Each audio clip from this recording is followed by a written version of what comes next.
Je pense que le design doit être au service des utilisateurs tout en rapprochant les marques de leur public. Je suis Laurent Galen, designer d'expérience depuis plus de 10 ans, spécialisé dans le design d'applications mobiles. Avec Design Plus, je vous propose d'aller à la rencontre des designers français UX et UI qui partageront leurs expériences, leurs passions, leur inspiration. Ce podcast est disponible sur Apple Podcasts, Spotify, Google Podcasts, YouTube, encore et sur d'autres plateformes. Retrouvez la liste complète dans la description de chaque épisode. Bonjour à tous, c'est Laurent. Aujourd'hui, je suis content de recevoir Mathilde. Bonjour Mathilde. Bonjour Laurent. Ça va bien? Ça va très bien, merci. Et toi? Très bien, merci. Est-ce que tu peux te présenter, s'il te plaît, nous parler un peu de ton métier, de ce que tu fais aujourd'hui dans ta vie professionnelle? Oui, alors donc moi c'est Mathilde Vernon, je suis designer UX UI et product designer. Quand on est free, c'est un peu compliqué de trouver la bonne place. Donc pour ceux qui tomberaient par hasard dessus, l'expérience utilisateur, donc moi je vais travailler sur la relation que les gens peuvent avoir avec les produits qui les entourent et donc les produits qu'ils vont utiliser. Et plus techniquement, je vais concevoir des interfaces aussi autour d'applications métiers, de sites internet, voilà, pour être très large. D'accord. Donc là, aujourd'hui, tu es indépendante et tu as ta société, je suppose, c'est ça? C'est ça, oui. Oui. Je suis indépendante depuis 2007. D'accord, très bien. À quel moment tu interviens dans les projets aujourd'hui? Alors, il y a vraiment deux typologies de clients. Il y a ceux qui m'appellent tout de suite. Donc vraiment, ils ont réfléchi à une idée. Et donc là, on va plutôt être dans une phase de test, de vérification. Et ça, c'est très chouette que les clients se rendent compte qu'il y a besoin d'un designer en initiation de projet. Et après, ça va être plutôt sur des projets déjà en place et on va dire sur des phases d'audit où là, j'interviens pour vérifier ce qui a été mis en place et éventuellement faire des préconisations et des améliorations par la suite. Voilà. D'accord, ok, très bien. Oui, donc c'est un peu comme moi également. Je pense qu'on est tous à peu près dans cette typologie là, surtout quand on est freelance, on arrive un peu à nous placer un peu à des moments clés ou à des moments plus en amont. Ça dépend, oui, tout à fait. Ok. Est-ce que pourquoi es-tu devenu designer ou pourquoi as-tu choisi ce métier? Alors, pour te raconter un peu mon histoire, moi j'étais dès toute petite, c'était le dessin, mais vraiment plus design dans le sens, comme on va dire, de dessiner, du D'accord, graphisme. d'accord, J'ai fait les beaux-arts, donc ça m'intéressait vraiment depuis très très longtemps. Mais je pense qu'après, dans la famille, il devait y avoir un peu une petite histoire avec ça. Mon grand-père, même si c'était du technique, il était dessinateur industriel. Et mon père, quand il a été à la retraite, il a commencé à peindre aquarelle. Mon oncle vend des aquarelles, il est même côté, voilà. Donc je pense qu'il y a un petit truc de famille là-dedans. Et, et ça m'a semblé tout naturel. Pour le petit truc drôle, en fait, je voulais être vétérinaire. d'accord. Et j'étais bien trop nulle en maths. Donc, j'étais très calée. Et finalement, je me suis dit, qu'est-ce qui me reste? Le dessin, on est plutôt pas mal. Tout ce qui était éco, mon prof d'éco voulait que j'aille en éco. J'ai dit non, ça m'intéresse pas. Donc finalement, coup de chance, mes parents ont validé un passage aux Beaux-Arts, bien que mon père, ayant fait les arts et métiers, voyait ça un peu du genre elle va rien faire de sa vie. Mais finalement, il m'a quand même supporté là-dessus. Donc, pour ça que j'ai commencé par les Beaux-Arts. D'accord, ok. Après, je me suis rendu compte que les Beaux-Arts, c'était trop artistique, trop vaste, et j'avais besoin que ce que je produise, en fait, signifie et soit utile vraiment pour les gens avec qui je travaille. Voilà. D'accord, ok, très bien. Et qu'est-ce que le design représente pour toi aujourd'hui? Le design, c'est le grand sujet qu'on a avec tous les amis designers, justement. C'est très très large pour moi dans ma façon de voir les choses. Donc quand j'ai créé mon entreprise, moi j'étais, on va dire, web designer, graphiste. Après, j'ai géré des plus gros projets, donc on va dire plutôt DA, donc directrice artistique, où j'ai fait travailler du monde après avec moi. À ce moment-là, c'était vraiment l'applicatif du graphisme, tu vois. D'accord. Et après, finalement, je me suis rendu compte il y a 4-5 ans que c'était pas que appliquer ce que le client voulait, et loin de là, enfin, c'était pas du tout ça. Et j'avais besoin d'avoir un regard plus global, d'arriver plus tôt dans le projet du client, de vérifier plus avec lui que ce qu'il avait en tête fonctionnait, travailler de manière vraiment plus globale du début jusqu'à la fin du projet, et puis d'intervenir pour faire les maquettes, par exemple, ou juste le logo, mais d'avoir un regard plus large sur l'entreprise, sur comment on va appeler ça, le développement de l'entreprise, le business de l'entreprise. Ça, c'est vraiment quelque chose qui m'a intéressée. Et c'est à partir de là, effectivement, il y a 4-5 ans, que j'ai changé toute ma façon de voir le design, que progressivement, j'ai proposé à mes clients une vision plus globale, et ça leur convenait tout à fait. Donc, j'ai été dans ce sens-là. Voilà. D'accord, ok. Donc ça veut dire que des fois, t'avais plus un rôle de chef de projet ou des choses comme ça, non? Ah oui, c'est ça, effectivement. Et ben, par rapport à ça, j'avais voulu un peu valider mes compétences, on va dire, au bout de 10 ans où j'ai été freelance.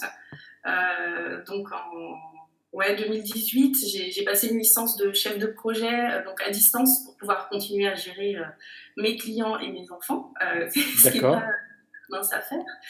Et voilà, j'avais envie de pouvoir superviser de manière plus globale, superviser aussi les échanges, tu vois, avec les différents intervenants, que ce soit du développeur, que ce soit les personnes du marketing, la vente. Et ça m'a permis vraiment d'avoir une vision plus large, et surtout d'aligner tout le monde sur une vision pour livrer quelque chose de cohérent. d'accord. Voilà.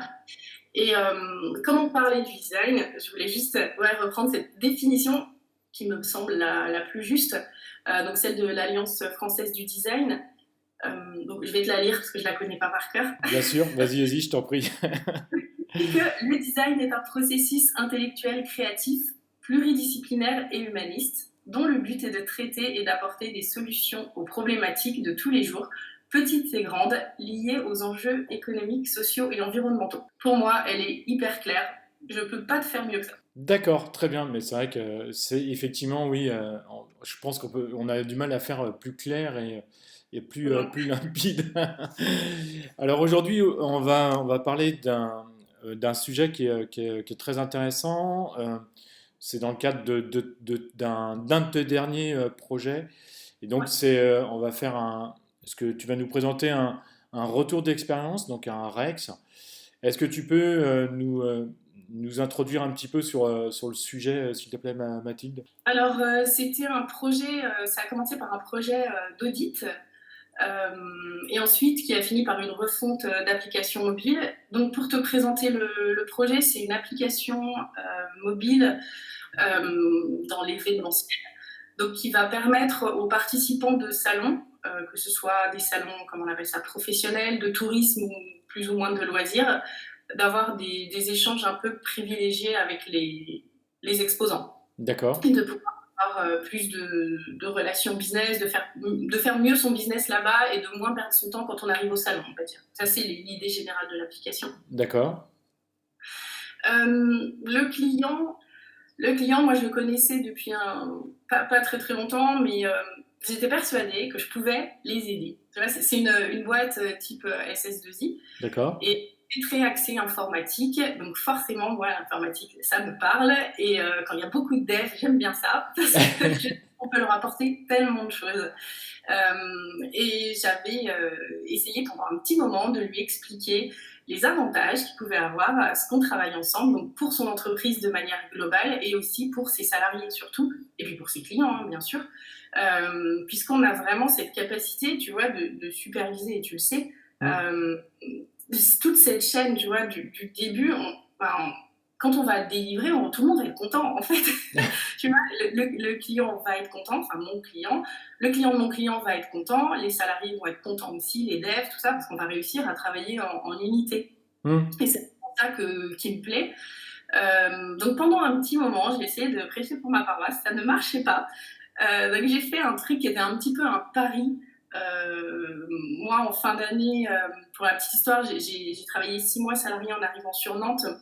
Parce que je suis arrivée sans réseau et donc j'ai dû recréer tout mon réseau de zéro. J'ai dû tout recréer de zéro et c'était un peu compliqué avec le déménagement, les enfants, et j'ai un peu capitulé. J'ai trouvé un job assez rapidement et puis 6 mois plus tard, finalement, au lieu de gagner en réseau, finalement, j'ai un peu perdu dans le fait de développer ma boîte, donc j'ai dû recommencer. Il y avait 6 mois de retard. Et c'est là que j'ai proposé, j'avais du temps, j'étais un peu perdue, je me dis, je vais lui proposer un audit gratuit. D'accord. Mais j'avais réfléchi, hein, j'avais mesuré le pour et le contre. C'était du temps que j'avais, du temps où je faisais rien, autant le rentabiliser et prendre le pari que si ça marche, au moins j'ai un client derrière, et si ça marche pas, au moins j'ai une expérience et une référence. Voilà. D'accord, Donc pour très moi, bien. c'était validé. Et il a accepté, forcément, il aurait été un peu bête de refuser. Donc j'ai commencé comme ça, et avec le deal, donc avec ce client, que si mes préconisations et mes propositions d'amélioration étaient acceptables et cohérentes, de travailler avec moi en fait. Et donc c'était une grosse application mobile ou c'est quelque chose de, je sais pas, il y avait combien de pages ou non, c'était pas juste une application mobile, hein, c'est ça. Ouais. C'était Bah, aussi un site internet, hein, c'est ça. alors c'est plus gros que, je sais pas comment on va dire, il y a l'application mobile, mais derrière l'application mobile, il y avait tout un concept assez large que le client avait travaillé avec ses développeurs, ses commerciaux. Euh, et finalement, mon intervention, elle a permis de retravailler aussi sur le concept global de l'application. D'accord. Au final, on s'est rendu compte, enfin moi je me suis rendu compte et je leur ai expliqué après, que je ne comprenais pas le principe de l'application, ce qui était un peu gênant, et que j'arrivais pas à comprendre la valeur ajoutée de l'application. Et que donc, à ce niveau-là, ce serait quand même très difficile de vendre quelque chose qu'on ne comprend pas. Hmm. Donc ils ont tout à fait accepté la remarque, on en a discuté ensemble. Et à partir de là, on a retravaillé de manière plus globale. Ils ont réussi à retirer des fonctionnalités. Ils ont retravaillé certaines fonctionnalités. Tu vois, ils ont été quand même très, très à l'écoute à ce niveau-là. D'accord. Ce qui est plutôt cool. Et là, même maintenant, une fois que le travail est fini, ils sont quand même contents. Et eux ont une vision qui est quand même beaucoup plus, je sais pas comment on va dire, plus juste de ce qu'ils avaient imaginé au début. Ils sont raccords en tout cas sur là où ils vont. Tous les développeurs sont bien clairs parce que, si tu veux, ils avaient travaillé il y a un petit moment dessus et ça traînait en longueur. Ça traînait. Mais c'était pas surprenant parce qu'en fait, ils ont voulu mettre tellement de super fonctionnalités que ça devenait une usine à gaz et que plus personne comprenait l'intérêt de base du service. Je sais pas si tu imagines un peu. Oui, oui, si, si. Je pense que je suis déjà tombé sur ce genre de client. Si, si, tout à fait. Voilà. Et finalement, c'est ce que je leur ai dit. Vous avez mis, a priori, de ce que je comprends, vos fonctionnalités ont l'air super, mais je ne comprends pas comment elles marchent. Donc finalement, même si c'était pas vraiment, je sais pas comment dire, j'ai eu une question l'autre fois quand j'ai fait un webinaire sur les audits, quelqu'un qui m'a demandé, et j'ai trouvé que c'était une bonne question, qui m'a dit à partir de quel moment ton intervention va remettre en question le business model de l'entreprise. Je pense qu'il était un petit peu surpris. Et je lui ai dit, c'est vrai que c'est pas. Enfin, si, c'est aussi mon job, mais là, j'étais pas payée pour ça, on va dire. Mais c'est trop difficile pour moi de ne pas le mentionner au client, tu vois. J'aurais l'impression d'avoir fait mon métier qu'à moitié en lui disant juste, écoute, tu peux réparer ça derrière, tu peux changer 2-3 fonctionnalités, puis au final, si on comprend pas, c'est pas grave. Très bien. Est-ce que tu peux nous en dire plus sur comment tu as procédé, qu'est-ce que tu as fait concrètement dans cet audit ou quelle a été ton intervention ou par quoi tu as débuté pour arriver à quelle finalité, s'il te plaît? Oui, alors j'ai débuté en auditant, donc l'application, c'était la mission de base pour laquelle on avait contractualisé. Par rapport à. Donc, c'était un audit. Donc, quand je dis UX, mais c'est large. Donc, c'était aussi l'ergonomie. Et j'ai listé, donc j'ai étudié plusieurs éléments. Donc il y avait le parcours des utilisateurs, l'architecture de l'information, l'ergonomie globale au sein de l'application, tout ce qui était graphisme et la rédaction, les CTA, voir si on était sur quelque chose qui matchait, les titres, enfin voilà, et essayer d'avoir une globalité dans tout ce qu'ils proposaient. À partir de là, j'ai travaillé donc avec des captures d'écran sur lesquelles j'ai étudié les différentes parties que j'ai mentionnées juste avant. Donc j'ai rédigé un rapport dans lequel j'ai ajouté les screenshots avec des remarques, avec lequel j'avais mis des puces vertes pour tout ce qui était à conserver, des puces oranges pour les améliorations. D'accord. J'ai pas mis de rouge parce que on se dit toujours le rouge c'est pas bien et je voulais pas, les pauvres, il y avait vraiment beaucoup de points qui n'allaient pas et je me suis dit ils vont avoir que des trucs rouges, c'est pas cool, donc j'ai mis des puces oranges. C'est psychologique pour dire que c'est pour améliorer.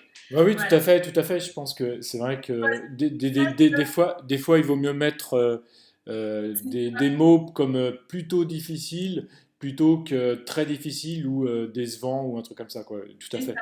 Et justement, quand quand j'ai fait la restitution, donc je l'ai faite en visio. Je m'y attendais pas trop, mais avec le Covid, on s'est retrouvé un peu bloqué. D'accord. J'ai fait la restit en visio et au début, je savais pas trop, tu vois, parce qu'il y avait quand même beaucoup de points qui n'allaient pas.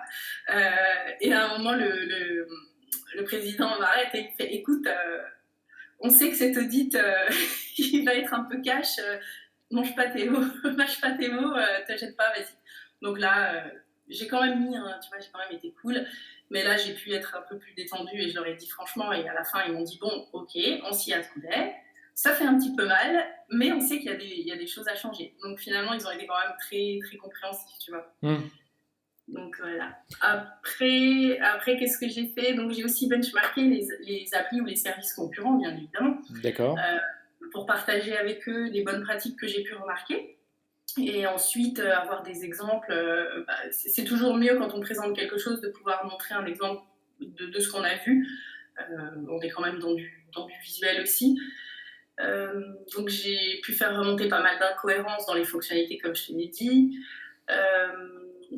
Des problèmes, clairement des problèmes d'UI. En termes de graphisme, il y avait quand même beaucoup de choses qui c'était pas cohérent en fait. Il n'y avait pas les mêmes titres, il n'y avait pas les mêmes couleurs. C'était un peu, pour dire, en fait, ça a été monté uniquement par des développeurs. Donc même le président de la boîte m'a dit, on sait qu'on a fait une erreur. En fait, on a travaillé contre nous. C'était une des grosses erreurs qu'on a faites, c'est de ne pas avoir de vision extérieure. D'accord. Donc voilà, ça c'était vraiment pour l'audit. Alors ça m'a pris un peu de temps. Puis finalement, donc à la fin de l'audit, l'idée c'est de leur proposer des axes d'amélioration, forcément. Donc je leur ai proposé plusieurs possibilités parce que ça peut, par rapport à mon audit, si tu veux, en gros, il fallait quasiment tout refaire. Enfin, c'est un peu inquiétant, surtout quand tu investis depuis plusieurs mois sur comment on appelle ça, des salariés, tu vois. Donc c'est de l'énergie, c'est du temps, c'est des salaires. Donc c'était pas très cool d'arriver en disant ouais bon ben vous pouvez tout refaire. Donc finalement je leur ai proposé plusieurs solutions. Donc une solution de tout ce qu'ils pouvaient refaire eux avec leurs salariés, donc sans mon intervention, en gros la solution la moins cool pour moi, celle qui me faisait rien gagner du tout. Mais l'idée c'était quand même de proposer ce que je savais qu'il était possible de faire. J'allais pas me mentir, ils pouvaient très bien faire des choses sans moi. Vu que j'avais mis des préconisations à chaque fois et des axes d'amélioration, ils pouvaient les retravailler tout seuls. Après, finalement, je leur ai proposé aussi de revoir le parcours utilisateur. C'est une catastrophe, mais vraiment, c'est là qui fait que j'ai rien compris. Donc, je leur ai dit le mieux, vraiment, ce qui serait le mieux, c'est de refaire le parcours, de retravailler ensemble, de redéfinir les fonctionnalités, d'en supprimer s'il y en a qui servent vraiment à rien. Voilà. Donc ça, c'était ma proposition préférée. Et l'autre proposition, c'était d'intervenir uniquement sur de l'UI. Et de remettre à niveau tout ce qui était graphisme et éventuellement leur proposer un design system pour qu'ils puissent gérer tout seul après. Donc D'accord. voilà. C'est très intéressant. Et du coup, alors, ils ont pris quelle solution alors? La meilleure. Donc, je suis intervenue chez eux avec leur chef de projet. Donc je précise qu'il est une femme, forcément, tu sais, ça me tient à cœur. Leur lead dev, qui n'était pas une femme, leur lead dev, donc j'ai travaillé avec les deux, en totale vraiment confiance, si tu veux, les deux présidents de l'entreprise nous ont pas supervisés. Ça, j'ai trouvé ça chouette aussi parce que j'avais vraiment, c'était tranquille, j'ai géré ça. Donc j'ai travaillé donc, sur le parcours utilisateur, on a repris, on a redéfini les utilisateurs, on a regardé pour faire des tests aussi, pour tester ce qui a été mis en place et en gros vérifier ce que j'ai mis dans l'audit, vérifier que ce que j'ai dit dans l'audit se vérifiait auprès d'une personne qui n'avait pas utilisé l'application. Donc ça, on a fait ça aussi, on a fait un test filmé. D'accord. On s'est rendu compte effectivement que tous les points de blocage qu'on avait remontés sont les mêmes qui sont apparus chez le testeur, ce qui est très bien. En faisant le parcours, on a ressorti les écrans principaux et effectivement des fonctionnalités à peaufiner ou à retravailler ou à repenser. Donc on a sorti les écrans principaux qu'il allait falloir refaire parce qu'en gros trop compliqué pour eux en termes de dev. En fait, ils n'ont pas, les personnes avec qui je travaillais n'avaient pas cette vision, si tu veux, globale sur ce que tu vas mettre dans l'écran et comment tu vas le mettre, tu vois, entre le contenant et le contenu. D'accord. Pour eux, ils vont penser fonctionnalité, on a besoin d'un bouton là, c'est tout, on a besoin de faire ça, on clique là, c'est tout. Et donc l'idée, c'était je crois qu'il y avait 3 écrans qui étaient quand même très complexes de leur point de vue. Donc finalement, on les a travaillés ensemble en atelier de co-conception. D'accord. Donc je les ai fait travailler on a travaillé chacun de notre côté, après on a mis en commun, tu vois, on a fait des systèmes de vote sur les zones qu'on voulait garder.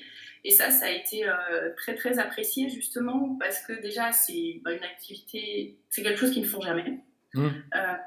Et puis ils ont beaucoup apprécié ça parce qu'ils se sont rendus compte que chacun pouvait apporter quelque chose. Moi, le lead dev m'a dit au début, moi je ne sais pas dessiner. Je lui ai dit, t'inquiète pas, tu vas dessiner des carrés. C'était pas compliqué, c'était hyper simple et au final, alors après c'est marrant parce que quand je fais pas mal d'ateliers en visio, donc de co-conception, et tu te rends tout de suite compte de qui maquette quelle page. Quand j'ai fait des maquettes avec quelqu'un qui est plus dans la vente, clairement il y a des CTA partout. Il y en a qui sont dans le dev, t'as juste des blocs avec un truc, il faut faire ça, et après, chef de projet, c'est de manière plus globale. Alors c'est rigolo parce que chacun a sa façon de faire ses écrans, et l'avantage, c'est que chacun a ses compétences, et en fonction des compétences de chacun, on va réussir à faire l'écran parfait, enfin celui qui nous semble parfait, jusqu'à ce qu'il soit challengé, bien entendu, et vérifier qu'il soit effectivement bien, ou alors modifier s'il y a besoin. L'idée, c'est de se dire qu'on n'est pas fermé à ce qu'on fait, on propose une base, et après, les utilisateurs ou les gens qui vont tester vont dire oui ou non, tu vois. Et tu le sais bien, on modifie derrière si nécessaire. D'accord, très bien. Et cette mission, elle est toujours en cours aujourd'hui ou Alors, ma partie sur cette mission, non, elle est finie. Je leur ai fait aussi 1 ou 2 écrans en termes d'UI pour les aider parce qu'ils me faisaient un peu de peine, les développeurs. Donc, j'ai un peu... c'était un menu qui était compliqué. J'aurais designé un menu et puis une page de profil. Parce que c'était un peu... je vois comme... Disons qu'il quand il n'y a pas cette sensibilité, tu sais... je sais pas comment on va dire... esthétique. Ouais. Qui permet de voir un tout de manière globale et de te dire là on a besoin d'espace, là on a besoin que ça respire, là il faut un titre, là il faut un sous-titre, là on va changer de nuance de couleur, tu vois, un peu tout ça. Je vois clairement, c'est pas leur boulot, donc c'est pour ça, du coup, c'est pas du tout un reproche, c'est hyper normal de pas gérer ça, mais j'avais pas le cœur de me dire tout le travail qu'on a fait là pendant 2 jours va être sapé parce qu'ils vont pas réussir à me mettre la bonne couleur, donc je les ai aidés un peu là-dessus, j'ai vérifié l'implémentation. Il y a encore des trucs qui ne me plaisent pas. Mais moi, ma mission en soi, elle est terminée. Après, je m'entends très bien avec le client. On a retravaillé derrière pour faire... là, j'ai livré la semaine dernière le site de l'application mobile, donc qui présente l'application pour la vendre. D'accord.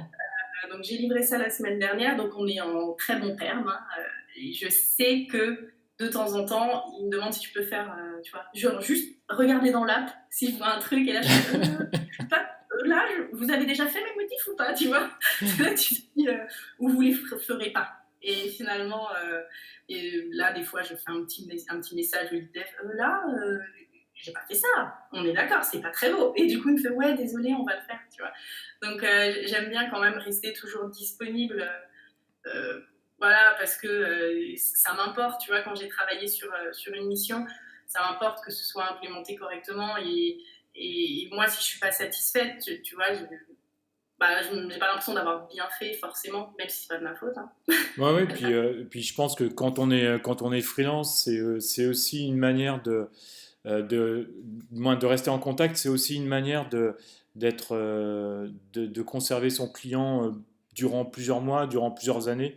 Voilà, c'est aussi une façon. Freelance, c'est aussi ça, quoi. C'est être plus proche, par exemple, qu'une agence ou qu'une société, une ESN ou une SS2I. Je pense que c'est aussi ça le métier de freelance, d'être plus proche, quoi, en fait. Ta mission a duré combien de temps, en fait, depuis le moment où tu leur as fait cet audit et jusqu'à la livraison du projet ou des recommandations que tu as faites? Alors, si c'est en termes de temps effectif, ça va être, je sais pas, 7 jours. Ah, Ouais, d'accord. 7. Après, si c'est sur la longueur, tu vois, c'était quand même un peu plus long parce que j'avais d'autres clients. Ça s'est passé en un mois et demi. D'accord. Et qu'est-ce que tu en retires, en fait, de cette expérience aujourd'hui par rapport à d'autres clients ou par rapport à tes expériences précédentes? Que j'avais raison. Que je savais que j'allais pouvoir leur être utile parce que, comme dit, maintenant tu sais, j'ai la deuxième mission avec eux qui s'est terminée la semaine dernière et pour laquelle le client m'a fait un petit mail disant qu'il était très content et qu'il me recontacterait pour une V2. Donc ça, c'est très chouette. D'accord. Donc voilà, ouais, voilà, je suis contente de. En général, tu vois, quand j'arrive à prendre le temps de discuter avec des personnes qui sont peut-être un peu sceptiques sur l'intervention d'un designer, en général, si je leur parle d'un retour d'expérience, ça permet de les rassurer, vraiment. Je pense qu'ils ont besoin de se rendre compte concrètement de ce qu'on met en place au sein des entreprises. Après, ce qui est hyper important, c'est comme dit dans tout ce qui est UX aussi, même si tu leur parles de l'expérience utilisateur, de l'empathie, ça remporte pas toujours un franc succès dès le début. Parce que l'empathie, si tu veux, eux, ils vont voir, ils vont dire, l'empathie fait pas vendre. Alors qu'en soi, si, puisqu'on va travailler avec empathie et ce qu'on va faire vendre. Donc, il faut beaucoup leur parler de retour sur investissement. Hmm. C'est quelque chose que j'ai remarqué. J'ai pu repeaufiner un peu mon positionnement avec un très très bon collègue que j'ai rencontré quand j'étais salariée, qui est coach agile, mais qui a un regard génial en termes de business et il m'a dit parle plus business. Et franchement, il a raison. Il a raison si je parle avec à mon client en disant oui mais tu comprends, faut comprendre tes utilisateurs, tes clients, tout ça. Si je lui parle que comme ça va pas le faire. Mais par contre, je lui dis de le fait de produire quelque chose qui correspond aux attentes de tes utilisateurs, va forcément faire qu'ils vont avoir envie d'utiliser ton produit. Et qui dit utiliser ton produit, dit vendre ton service. Et là, ils font ah oui, c'est vrai. Ouais. Ouais, et puis je pense que effectivement, dans beaucoup de sociétés, le design c'est abstrait, c'est quelque chose ça reste encore la couche graphique, on va dire. Quand tu commences à leur parler UX, utilisateur, expérience, ça devient vraiment très compliqué. Je pense on a perdu la moitié des C'est ça. gens en face, quoi. Donc effectivement. Et quelles erreurs as-tu fait durant ce projet, par exemple? Alors, sur ce projet, ma plus grosse erreur, c'est d'avoir sous-estimé la partie audit. Donc, c'est dommage, hein, commencer sur une erreur. J'avais prévu d'y passer 2-3 jours. J'y ai passé la semaine complète. Au final, si tu veux, quand j'avais regardé l'application avec le client, j'avais pas trop vu qu'il y avait une partie, comment on appelle ça, client, hyper complexe. Et moi, j'avais accès qu'à la version sans compte. Enfin, moi, j'avais pas créé de compte ni rien, tu vois. Donc, D'accord. je suis comme ça. Et puis finalement, comme j'ai voulu, j'aurais pu, tu vois, auditer beaucoup moins de choses. Mais une fois que j'étais partie dans l'appli, je me voyais pas ne pas auditer tel truc, ne pas regarder la partie connexion, ne pas regarder la partie des fonctionnalités, des services. Tu vois, j'étais lancée, je voulais plus m'arrêter. Du coup, c'était un peu une erreur quand même. C'était donc l'audit, tu l'avais fait gratuitement, c'est ça, hein, tu disais au début? Ouais. D'accord. Oui. Effectivement, ouais, une semaine, j'espère que tu as été bien rémunéré. Ça fait mal. Je faisais un screenshot pour l'auditer, je faisais tu sais, je faisais non, 200 €. Non, c'était pas cool. À la fin, j'en pouvais plus du truc. Je me suis dit, ah là là. Après, j'étais quand même contente du résultat, de ce que j'ai produit. Ça m'a permis aussi d'avoir une trame que je peux réutiliser pour mes audits suivants et que je réutilise. Ça m'a permis d'avoir une super référence que je suis en train de mettre en place dans mon site. Mais comme je fais travailler mon développeur, on a travaillé encore dessus hier soir, ça va bientôt sortir. Franchement, je regrette vraiment pas du tout. Si tu veux, je préfère, même si c'est gratuit et c'est très compliqué parce que le gratuit dans le design, c'est quelque chose qui est très problématique.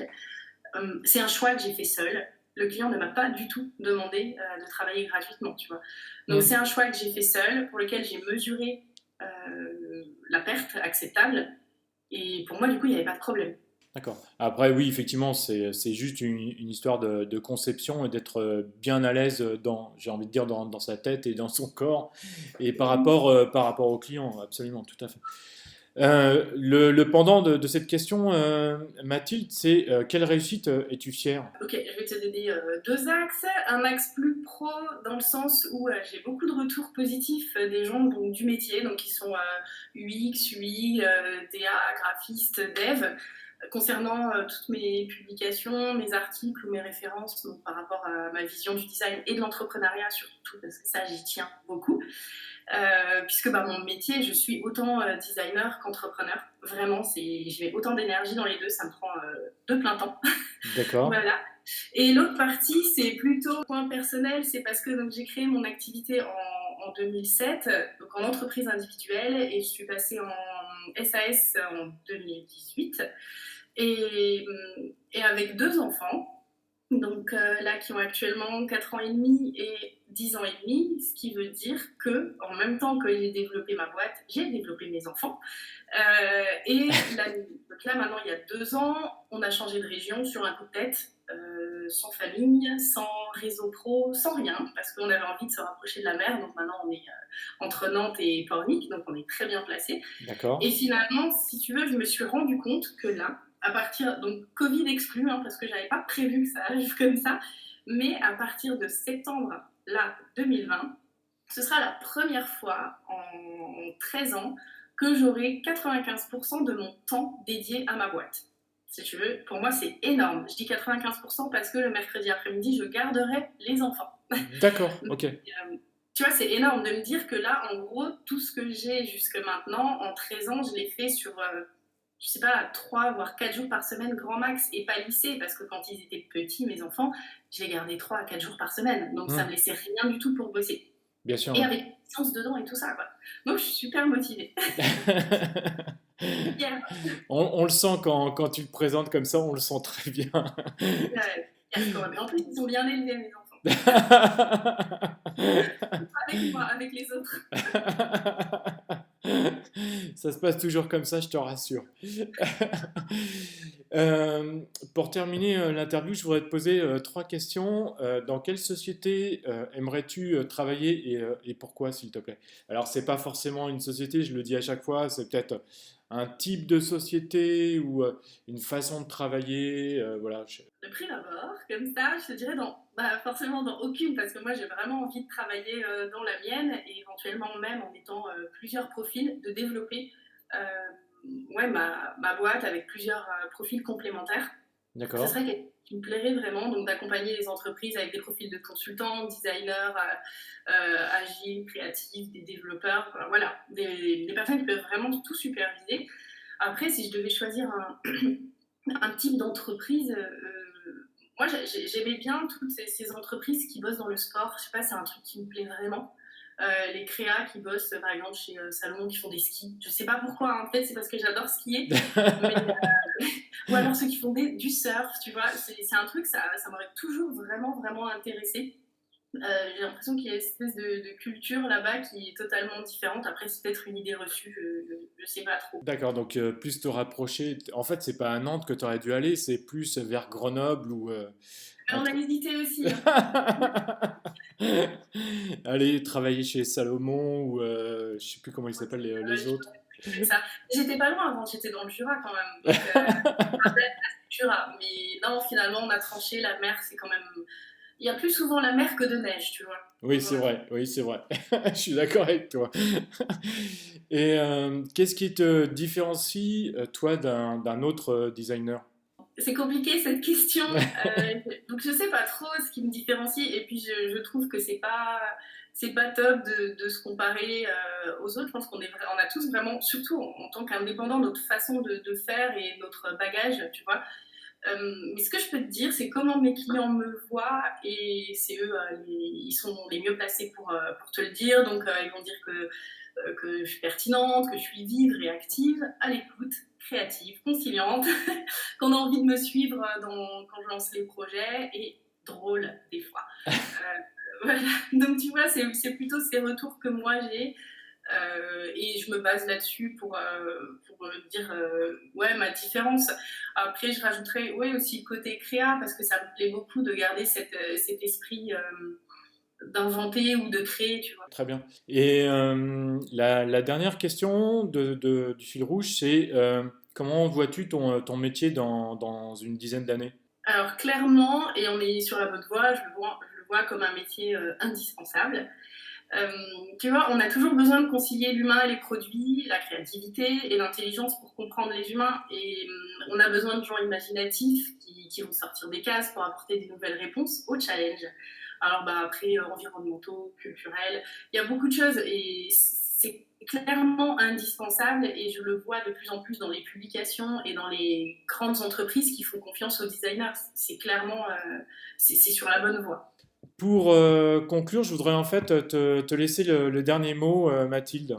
Oui, alors moi, si je peux donner un conseil donc à tes auditeurs, qui vont forcément, à mon avis, enfin, plutôt être dans le design, et éventuellement pour les entrepreneurs, ça me tient à cœur, comme je te disais, que j'avais vraiment pour moi deux métiers, le fait d'être UX, mais le fait d'être aussi entrepreneur, c'est de ne pas se sous-estimer, de toujours rester hyper curieux, de bien s'entourer de gens inspirants, voilà, de rester motivé et focus sur son envie vraiment de rester indépendant.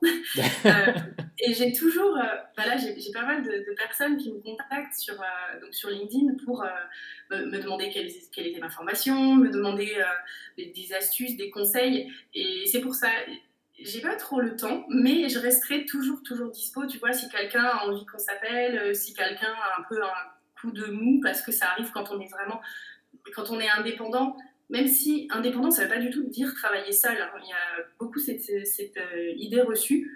Moi, je ne travaille jamais seule. Je travaille seule à mon bureau, soit. Mais par contre, je ne travaille jamais seule. Et par contre, le fait d'être seule à son bureau ou d'être seule avec ses challenges d'entreprise, bah, en fait, on peut se sentir un peu démotivé. Et moi, j'ai envie de dire, je suis toujours hyper motivée. Bon, des fois, pas tout le temps, mais je le dis pas. Et donc, je suis toujours hyper motivée. Et les gens, si vous êtes plus motivé, vous m'appelez. Moi, je vous remotive. Parce que mes copines me le diraient, mais toi, tu t'arrêtes jamais, tu es toujours motivée. Alors non, hein, des fois ça va pas, hein, je suis humaine, je suis comme tout le monde. Mais, en 13 ans, j'ai beaucoup bossé, j'ai failli fermer ma boîte parce que j'avais plus d'énergie, parce que j'étais fatiguée, parce qu'il n'y avait plus de boulot.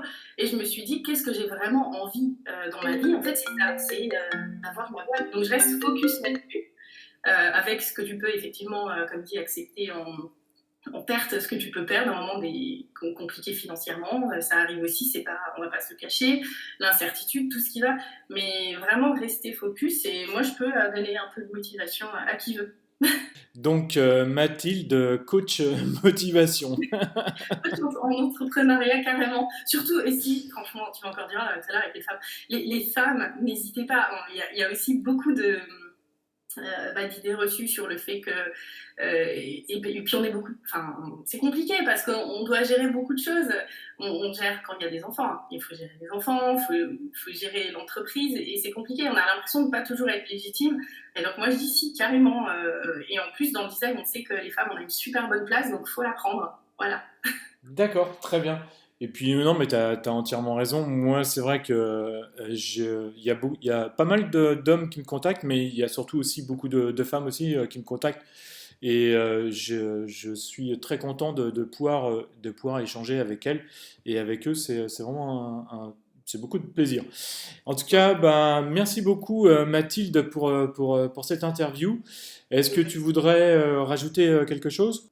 Oh, écoute, non, merci de m'avoir proposé de faire ce podcast avec toi.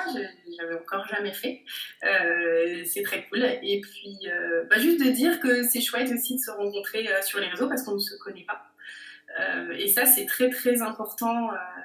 On a l'impression de se connaître finalement parce qu'on échange sur les réseaux, parce que je suis ta newsletter, on échange sous nos posts. Et ça, je trouve ça vraiment bien. C'est aussi la puissance des réseaux. Et là, via le Covid, justement, le fait de travailler à distance, ça m'a permis, contrairement à ce qu'on pourrait imaginer, de lier énormément de relations. Pas forcément pro, hein, c'est vraiment... Enfin, je dis pas pro, ça veut dire avec des clients forcément, ça va être avec des gens qui ont la même vision que moi, tu vois, des autres designers, des autres développeurs. Et ça, je trouve ça vraiment nickel parce que j'ai l'impression de te connaître, tu vois, comme si on s'était déjà vu. Ben, merci beaucoup. Eh bien, merci à vous tous d'avoir écouté ce podcast et je vous dis donc à très bientôt pour un prochain épisode. Et encore merci Mathilde pour l'interview. Merci d'avoir écouté cet épisode de Design Plus jusqu'au bout. Maintenant, partagez cet épisode à 2 personnes autour de vous et mettez une note de 5 étoiles ou un pouce en l'air avec un commentaire sympa. Cela me permettra d'échanger avec vous et de faire monter mon podcast dans les classements. Je vous donne rendez-vous prochainement pour un nouvel épisode. N'oubliez pas de vous abonner à ce podcast. Vous pouvez suivre Design Plus sur Instagram, Design plus PLUS_podcast et sur LinkedIn, Design plus le podcast.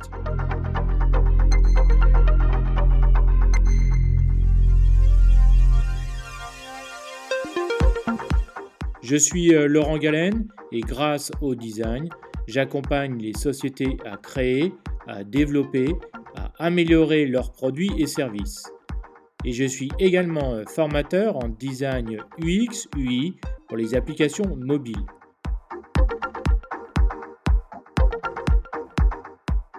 Si vous avez besoin d'un accompagnement ou bien d'une formation, alors contactez-moi sur www.laurentgalenattaché.com. À bientôt!